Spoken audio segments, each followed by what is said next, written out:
Most of the time, the majority people community don't know us. And if you are not known, you become a suspect. I'll give you one very good example. In a small town, there are two Christian workers. One was beaten up for witnessing and he wanted to leave.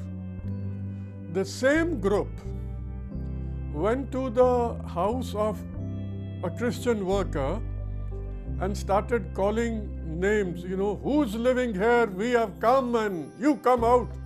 So when he came out, everybody was surprised. They said, oh, we know him. He has been helping us. This guy was working in a bank, helping people to get loan from the bank. And now he was engaged in church work. He knew the community very well. The community knew him.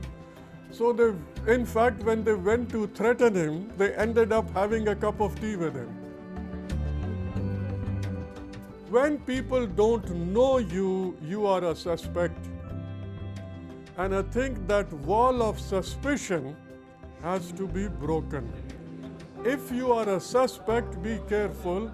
The onus is on the leadership, Christian leadership, to go and introduce yourself to people of goodwill, even to those whom you think that they consider us enemies.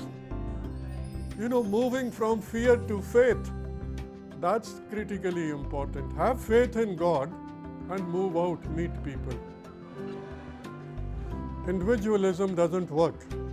So rather than living in silos, EFI provides an opportunity of working together.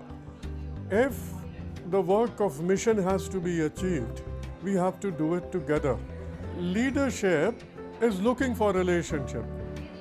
Relationship building is the key, and that takes time. Are you an individual ministry promoting yourself, or are you a platform that invites others? Once you listen to their faith story and they listen to your faith story, then you begin to discover our values are the same. That's where the united journey begins. Developing friendship by sitting together and listening and accepting. Everybody wants it. Somebody has to take initiative to bring them together.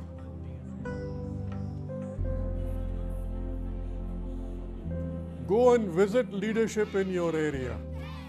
Talk to them. Bring them, open up avenues for them. That is the key. There is no substitute than face-to-face relationship.